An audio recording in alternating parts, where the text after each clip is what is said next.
full bodysuit with real guts, chicken, and stuff. So there's no feel like somebody's dumped a bucket of blood down my pants.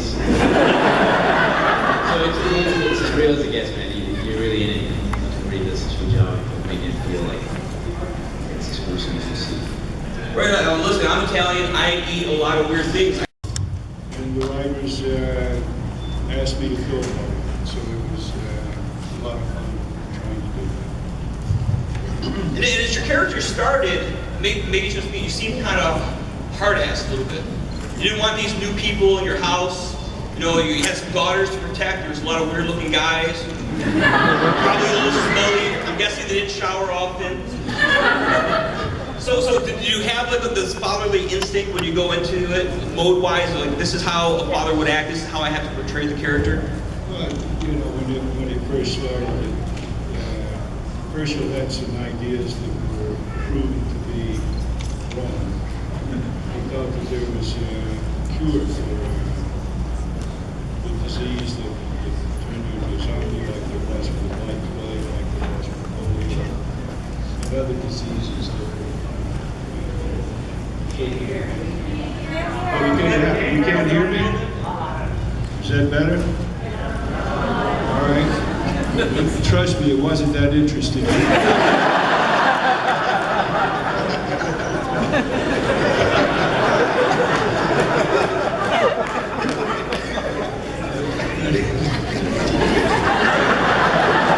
They're gonna get somebody to pump up the mics in just a second. But So anyway, yes, it was this group that was coming onto the farm, had been out there in the world and had a better understanding of what was going on out there. So Herschel caught up and got drunk. that's true enough, but like I feel like the character went from being a hard ass to like a bad ass. He started like kind of making sure what was going on. You took the reins without knowing, or without the rest of the people around kind of knowing. You were leading behind the scenes. You were like a Dick Cheney of sorts. Running everything, behind the scenes, not in a bad way. But you probably did shoot a couple people in the face. That similarity is too.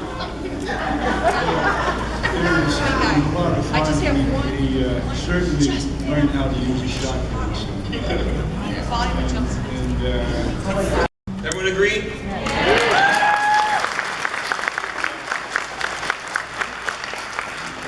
Chad, how was it for you not only to kind of fill that role within the show, but you're also filling those very large shoes that Scott left, right? Yeah, I total agreement with that, you know. First of all, one of the most heartbreaking deaths for me was Scott Wilson's Herschel. Yeah, I mean, when I got the phone call from Scott Gimple, I literally choked up, and he's like, "Chad, are you okay?" I'm like, "Fuck." No, he knows. I tell him all the time, I don't have to pay him to say this. He's an amazing actor, and it hurts not to be able to work with him.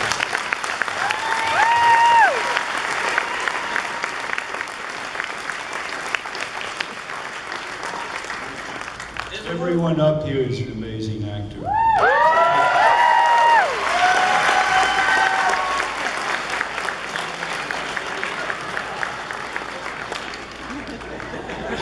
And what you guys might not know, Roger, let me know if I'm wrong. You went into an audition for a part, and the producers loved you so much, they created the role of Paul for you, is that right? Yeah, I didn't know you knew that. Yeah, man, that actually happened, and it was a wonderful, wonderful opportunity. I had a really good audition that first time, man. I was like, I killed that, man, you know what I'm saying? And I killed that. I still have that on my computer. I said, man, we gotta just look at this to remember the good times, you know? But it didn't work out. I think a stunt guy got it or something, I don't know. But he called me back and said, hey man, we have a little something for you. Would you like to come and be a part of it? I was like, what? Yeah. So that's how I became a part of the family, man. So season 3, which was an honor. And even at the end of season 3, when, if you guys don't remember, he dies when the governor comes back, and he just kind of goes crazy and starts blowing away his own people, right? I wasn't convinced that you were asshole to nice to asshole, or nice guy to it always changes. Your character almost seems to come out, was angry and then turned into the gentle giant at the end. I mean, that last almost like the complete season, like every time like, he should die, then you come in and like, all right, maybe not. Like you bring this calming presence to kind of like how everyone should react and not just kind of guns a-blazing Rick style. Yeah, no, that's true. I think the main thing is to lend that kind of gravity that we deal with every day. When you watch the news and see people die, it takes a toll. It's heavy. To kill someone is not easy. So I really appreciated the responsibility of bringing that level of gravity to the show. It helped rounds it out and make sure it's not two-dimensional, you know, or become too comic booky, you know. This is the real deal, so I appreciate bringing that substance. Yeah. And Scott, if I can, your character dealt with a little bit of the alcoholism. Would you like to have stayed with that kind of storyline for a little bit and like delve into it a little bit more, or do you think it was just the right amount, given that the series always has to be propelling forward? I think him and Bob could have got drunk together. So yeah, the two alcoholics lost their legs. Another formula. It's the formula, that's right.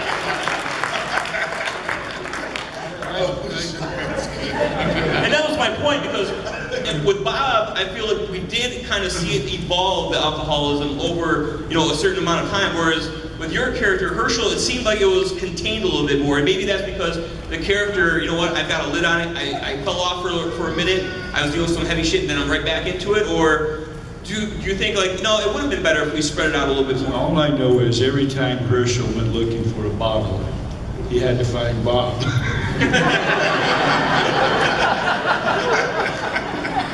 Bob got there ahead of it. Now, listen, we're going to open up. I think the real problem started in the writer's room.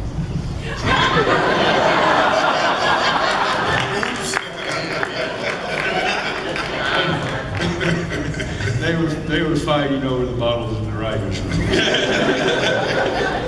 No, it was fun. It was interesting. I had that one scene where he was drinking in the bar after his barn was burned down, and he lost his wife, and he lost his friends and neighbors. He lost his understanding of what he thought was going on. It was coming into a new reality. So that was what he was doing. But his problems are deep. Yeah, I mean, well, you know, Bob had demons. You know, you're talking about a guy who was with two groups before this group, and, you know, he was the only survivor of two groups. So he was starting to feel a bit cursed, you know, like it was a curse. And he was afraid. He was actually going into the new group, to the Rick group. He was afraid for them more than he was for himself, because he thought, you know, meeting them, he's like, okay, when is the day going to come where he's going to wake up and be the only one left? You know, but that was a part of his fear, number one. And this is what I think anyone who's dealing with any addiction, you know, there was a part of fears. They have a lot of fears, people dealing with addiction, and they have a lot of self-esteem issues. You know, the most important thing for someone dealing with an addiction is to find some self-worth. So Scott Kemple, you know, when he called me in to tell me that, you know, my demise was near, and but then once he started to tell me this bold story that he wanted to tell, which, you know, I was just so excited at the approach to the story, you know, that was pretty amazing. So he's a genius, and his vision was flawless to me, so it's something I'll always have a lot of admiration for.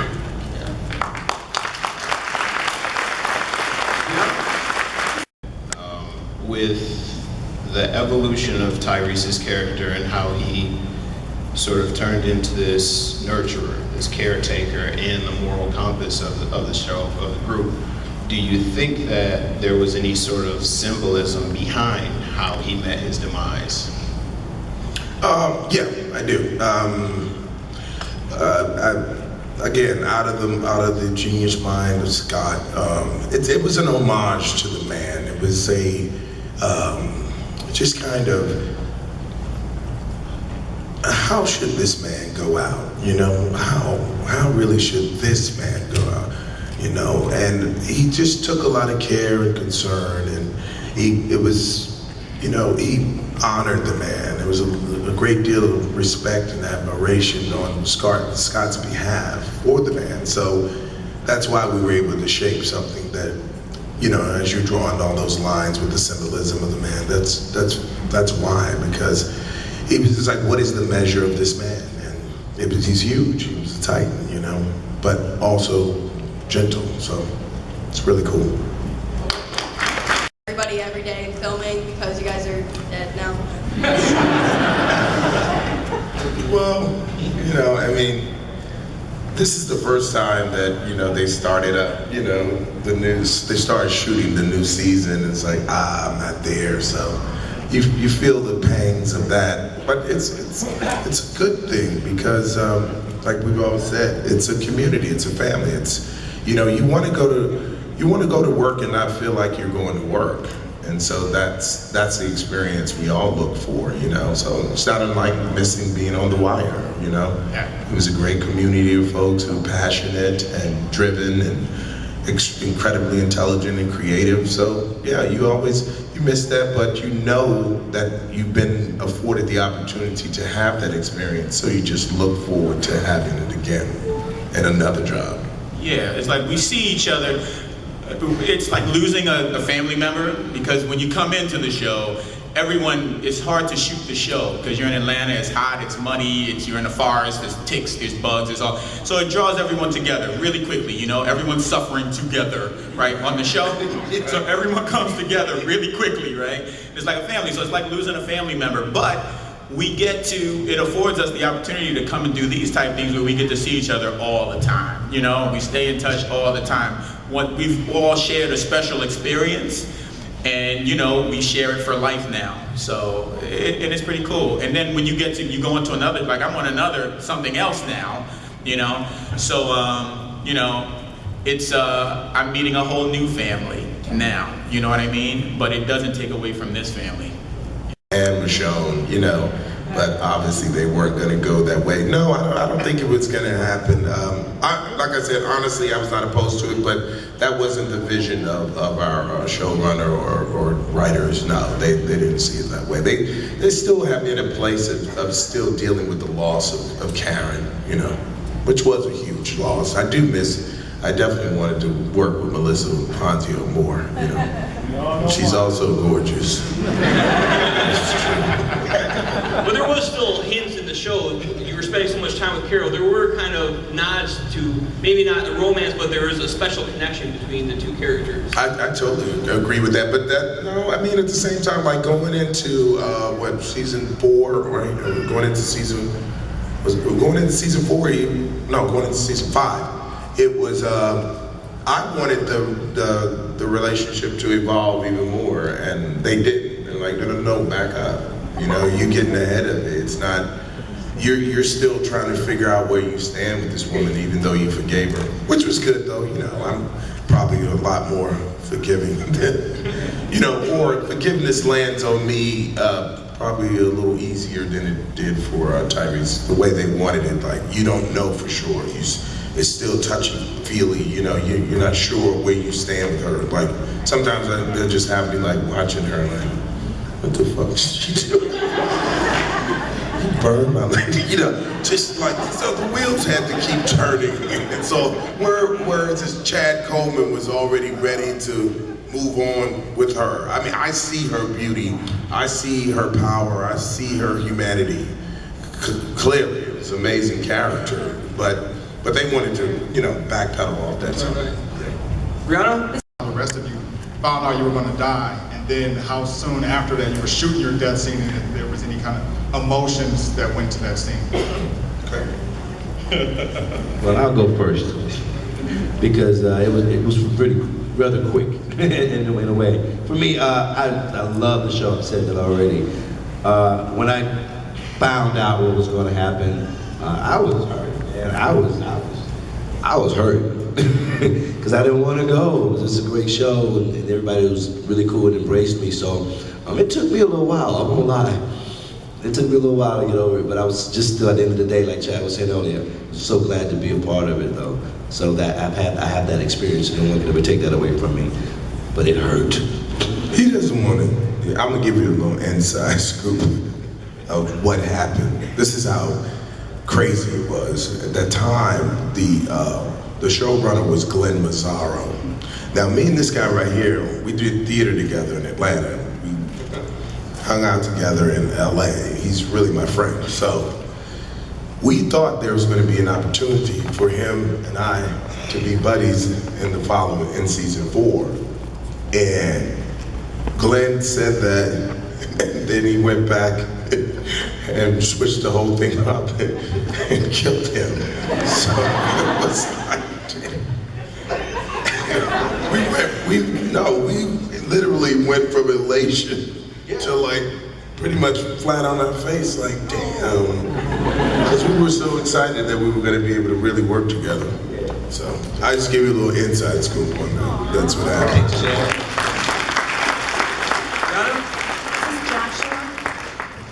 I have a question for all of you. Do you believe that the governor lied about his name not being Phil to Andrea as he did to Megan and them? Say it one more time. Do you believe the governor lied about his name to Andrea? I don't believe nothing the governor said, man. Y'all know how I feel about the governor, so that's my answer. All right, Jan, who we have here? This is Jack Mack. I have a question for all of you. If you were to choose... Let's go, oh shit. And I'll just say there are tons. That hurt, bro. Yeah, that was one of those. Yeah. Jesus. God, how about for yourself? I didn't hear the question. Does any of those moments, and more so the fact even after the show, when you haven't been on anymore, and you're watching as a fan and a supporter of your fellow actors, what are those moments you're just like watching, like, oh, I didn't see that coming, like, what a great spin. That keeps you ingrained in, as part of the Walking Dead culture, that it keeps you on the edge of your seat. Well, I'm not sure that there's any one moment like that. There are a lot of them. The thing that's interesting is the walkers themselves. And these people that play the walkers really put so much energy and into it. They just enjoy what you're doing. And if you look up at any time, they're going to be in character. They're going to be over there walking. It helps set you at ease because it isn't like, okay, act like a walker. You know, they're there, so you look at them and it helps put you in character and it helps you. You don't have to search for where you are. So I would say the walkers really impressed me in this field, whatever you call it, moment or what. I have one of those, can I say, one of those moments for me, I was actually in the moment and I watched it on TV and I got the same effect, was the trough scene where we're tied and we're hanging with the thing. See everybody else too, right? That was so crazy when I read it, but then actually being there and watching it, you know, Steven and Norman and Andrew and I, when they first did the scene, we froze, and then we looked at each other and we said, can they show that on television? Like, can they do that? We were afraid that, you know, the show, like they were really gonna get some backlash because it was just so graphic. And I thought they were gonna tone it down until I saw it on TV, and I was like, oh, I guess they didn't tone it down. But it kind of, you know, it was another level for me. It really freaked me out. It made it very real being there. Yeah. Yeah, I mean, I think everybody makes really good points. I think maybe the moment for me was Rick killing Shane, you know, it really first blurred the lines between good guys and bad guys. You know, this is just a world where anything can happen. You can kill your best friend, and I was like, okay, you know, let's see what happens next, kind of thing. Man. Right. Chad? Well, I would have to go with the Grove. You know, coming up seeing Lizzie having killed her own sister, that was the first. And then the next was obviously Look at the Flowers. And I was there. I was there. And the same thing, just what Lawrence is saying, because I wasn't in that scene, obviously. But I was there. I think I was there just to see Sonequa, you know? I wasn't even there to see the scene, but then I saw it, and I was like, oh my God, are we gonna be able to do this? Like, you know, this little girl is reaching out for her, and she still has to take her out, you know? It's just the weight of it was just like, damn. So that was a moment for me that was like, wow. Listen, I think that the guys you're sticking around for a little bit out there. You're still going to be signing autographs and everything. Yeah. Make sure you come see them, visit their booths. They're here